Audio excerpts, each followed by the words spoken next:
Salve, gente boa! Muito bem, que bom ter você por aqui. Nesse vídeo nós vamos falar a respeito de Melquisedeque e o sacerdócio perpétuo. Vem comigo até o final, não sai daí. Vamos junto?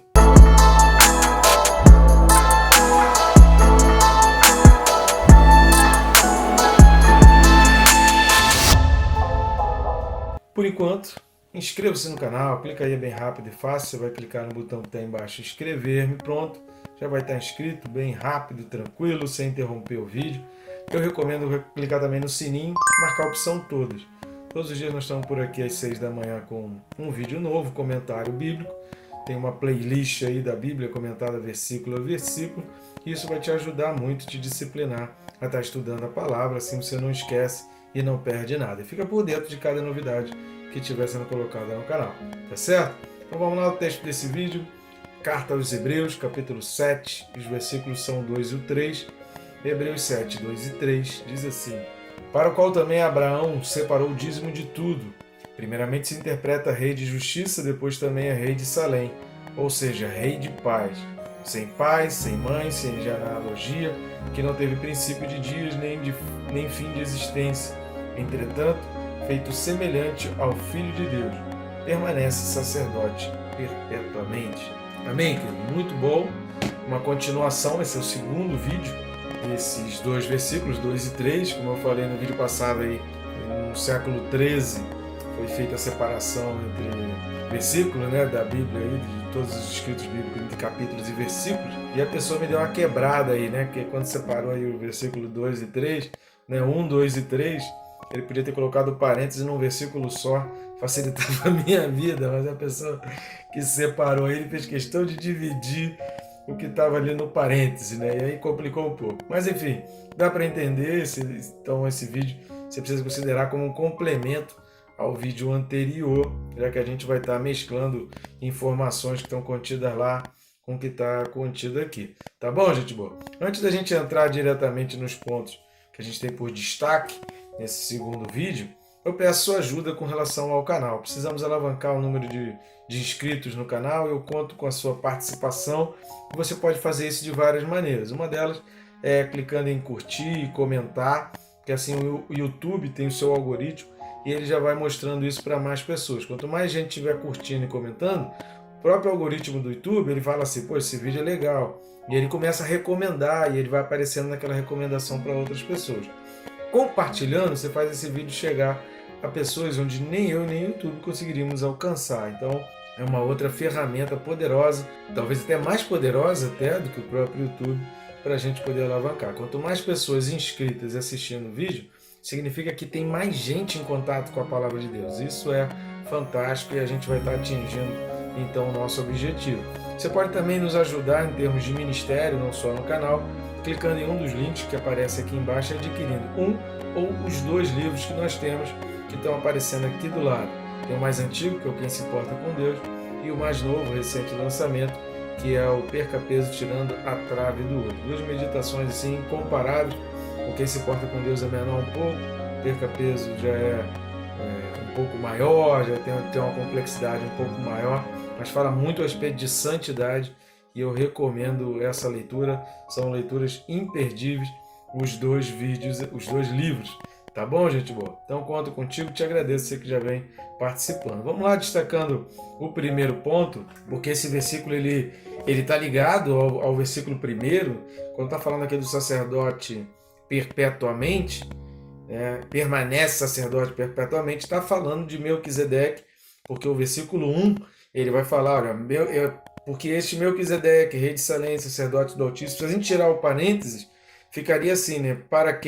Para o qual também Abraão separou o dízimo de tudo, permanece sacerdote para sempre. Isso tem uma razão de ser, uma razão profética que a gente vai ver nesse vídeo aqui, e tem uma razão e a gente vai conseguir entender dizendo assim, poxa, Deus sabe exatamente o que faz, cara, como Deus é perfeito nas coisas que Ele faz, né? Se uma coisa está acontecendo ou já aconteceu na história que a gente não consegue compreender direito o desenrolar dessa história, pode ter certeza que não fugiu ao controle de Deus. Isso é fantástico a gente observar e entendendo sobre esse sacerdócio perpétuo da ordem de Melquisedeque, querido, é fantástico e a gente fica maravilhado com a maneira como Deus faz as coisas. Mas vamos lá, precisamos ler alguns textos bíblicos. O primeiro deles, que eu recomendo, é Números 25, versículos 12 e 13.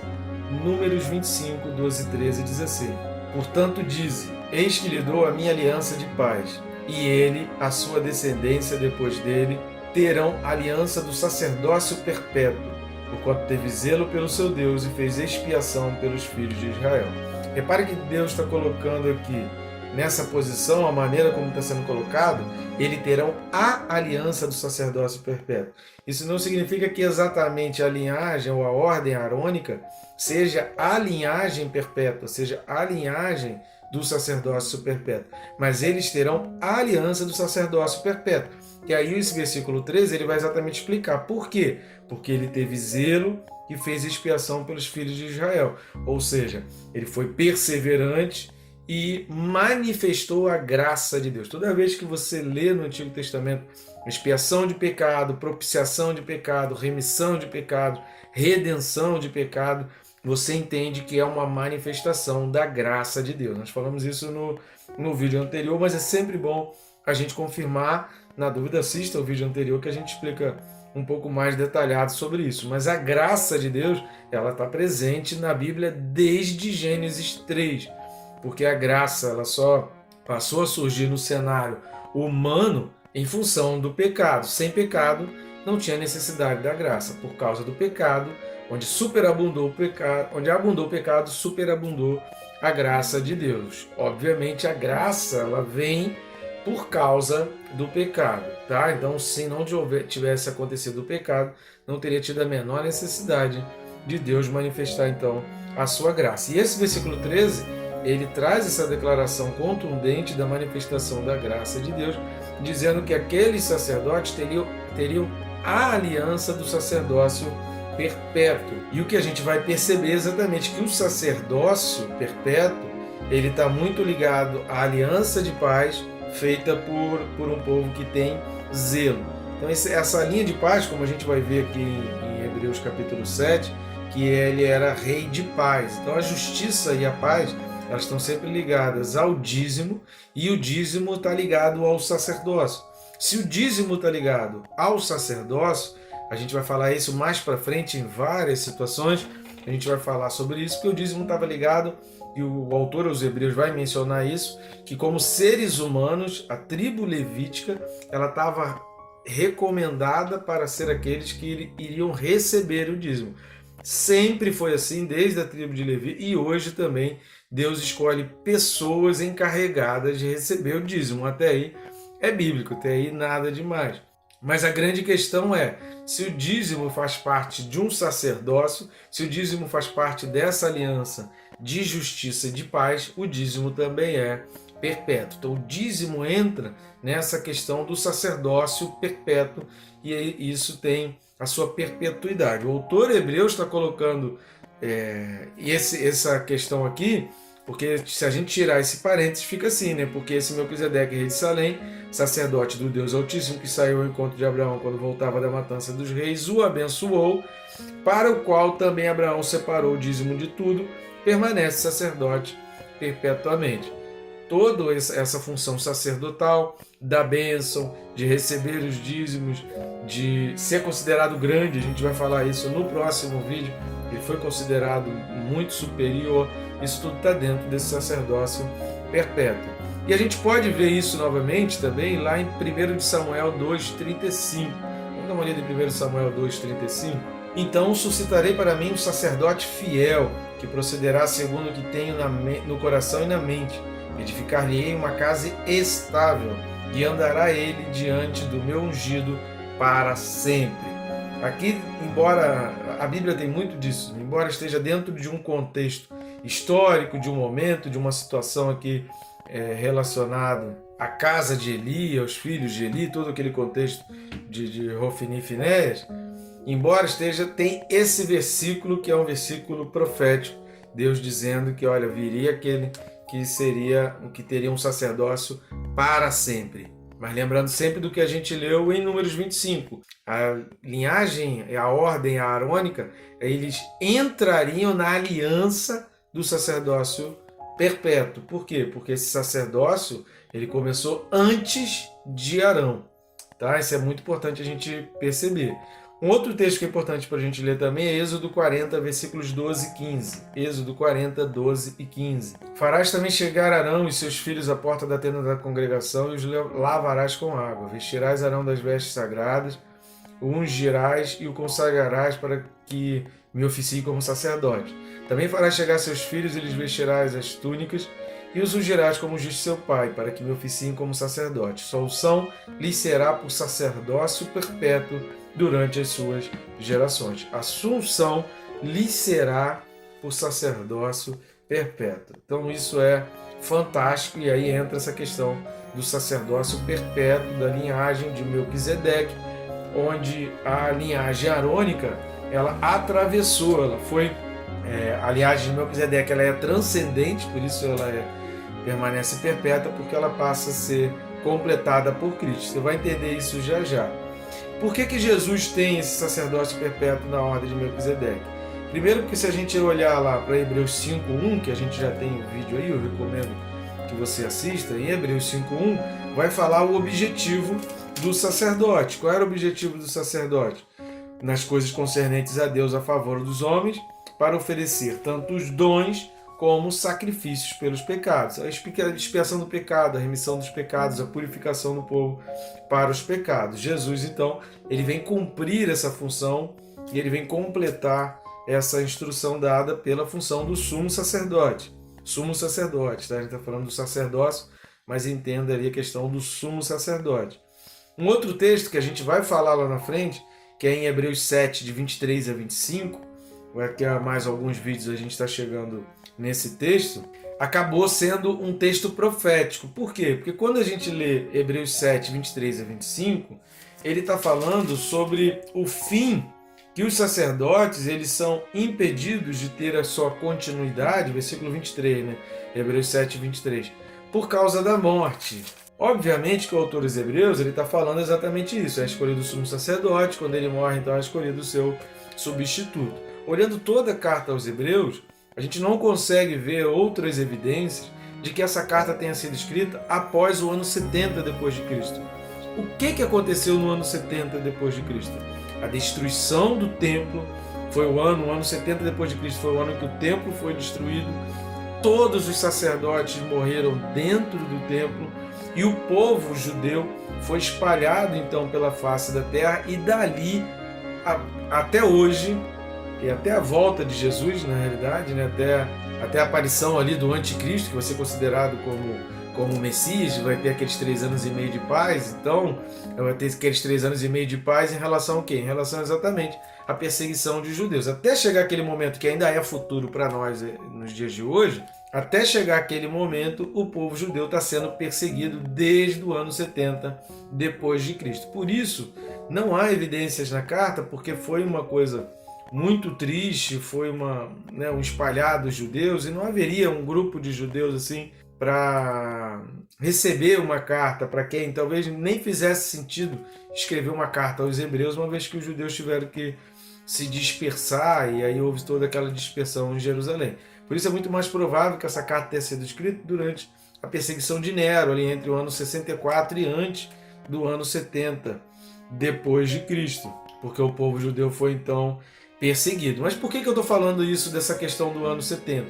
Porque de Arão até o ano 70 foram 80, segundo Flávio Josefo, historiador Flávio Josefo, ele faz uma contagem de até 80 sumos sacerdotes que realizaram essas tarefas até o ano 70. Mas o que aconteceu depois de toda essa perseguição e toda essa destruição? Do ano 70 até hoje, não houve mais sacrifício. Do ano 70 até hoje, os sacrifícios cessaram. Os sumos sacerdotes, nunca mais teve um novo sumo sacerdote. Depois daquele último sacerdote do ano 70, que foi morto dentro do templo, nunca mais surgiu um sumo sacerdote. O povo judeu hoje ele está vivendo sem um sumo sacerdote. E a gente pode pensar assim, poxa, mas toda aquela promessa então em relação a Arão, a linhagem de Arão, ela acabou? Será que Deus falhou? Aí é que entra aquilo que a gente falou no início do vídeo, como Deus faz as coisas de uma maneira perfeita. E nós vemos nessa carta aos Hebreus todas as evidências que ela foi escrita antes que aquilo, nem sonhavam que aquele tempo pudesse ser. Nunca passou pela cabeça nem dos judeus nem dos cristãos que o templo de Jerusalém ele pudesse ser destruído novamente. Ou seja, que aquele templo ali do ano 70 ele pudesse ser novamente destruído. Nunca sonhavam, nunca imaginavam. Eles achavam que aquele templo ficaria perpetuamente, ficaria eternamente. E quando o autor dos Hebreus fala que Jesus ele é da ordem de Melquisedeque, não da ordem de Arão, ou da ordem levítica, e que essa ordem permanece perpetuamente, a gente consegue ver nitidamente que através do rasgar do véu, Jesus assume a proeminência, assume o papel de destaque, então, como sumo sacerdote, e quando lá na cruz é falado que o povo o povo então clama que caia sobre nós o seu sangue, porque muito provavelmente daquela geração era a geração do sumo sacerdote, ali no meio estava o sumo sacerdote que foi exatamente morto no ano 70, e aí o povo, por causa disso que fez, eles não têm sumo sacerdote até hoje, não tem ainda mais a realização do sumo sacerdote. Por isso a gente fica maravilhado com toda essa linha histórica que Deus vem traçando, colocando Jesus na ordem perpétua de Melquisedeque. Então a promessa não falhou. Por isso é que antes de que o sacerdócio arônico acabasse, o de Melquisedeque é dito nas Escrituras que permanece para sempre. Pois Jesus ele não era levita. Quando o autor ele vai falar aqui da carta aos Hebreus, olha, Melquisedeque, ele não tinha pai, não tinha mãe, não tinha genealogia, não era exatamente que ele estava querendo dizer que Melquisedeque foi uma aparição ou foi uma teofania, que a gente vai falar daqui a pouco. Não é isso. É que ele está falando assim, olha, a linhagem de Arão não vem da linhagem de Melquisedeque, mas Jesus tem o seu sacerdócio em Melquisedeque. Porque Jesus, como a gente vai ver em outros vídeos para frente aí do capítulo 7, principalmente a partir do versículo 13, quando vai falar exatamente dessa colocação de que Jesus não era levita, Jesus era da tribo de Judá. Então Jesus ele não cumpriu uns pré-requisitos para o sumo sacerdócio da ordem arônica, mas ele cumpre todos os requisitos do sumo sacerdócio da ordem de Melquisedeque. Por isso Jesus é ligado à ordem então de Melquisedeque. Capítulo 6, versículo 20, a gente tem um vídeo aí que já falou também sobre isso, que Jesus então é colocado dentro da ordem de Melquisedeque. E aí a gente fica, mais uma vez eu vou repetir aqui no vídeo, essa carta foi escrita antes da destruição do templo e antes do sacerdócio arônico se encerrar. Isso que é fantástico e que deixa a gente assim, pois como Deus sabe das coisas, como a instrução de Deus ela é perfeita. A gente viu que no próprio Antigo Testamento Deus estava falando que incluiria o sacerdócio arônico dentro da aliança do sacerdócio perpétuo, e não que aquela aliança fosse exatamente o sacerdócio perpétuo. E por fim, querido, vai falar de Melquisedeque, sem pai, sem mãe. Aí, como a gente falou da teofania, algumas pessoas pensam que Melquisedeque foi uma teofania, ou seja, uma aparição de Jesus Cristo. Mas tem algumas coisas que tornam evidente o contrário, de que não foi, ele foi tipo de Cristo, ele tipificou Cristo exatamente pela função de rei e sacerdote. Cristo só teve uma terceira função que Melquisedeque não teve, do próprio sacrifício, da oferta, do cordeiro.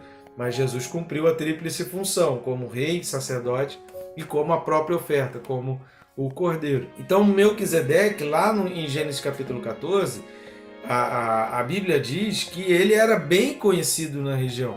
Abraão não quis comentar a respeito dele, nem Moisés muito bem, talvez isso não tenha sido passado para outras gerações, visto que aquilo que foi escrito por Moisés foi de acordo com a tradição oral, do que foi passado de geração para geração, e não houve essa preocupação de tentar saber, Melquisedeque, filho de fulano, filho de Beltrano, mas disse que ele era rei de Salém ele era rei de uma localidade e era bem conhecido naquela localidade, então ele não apareceu ali para Abraão.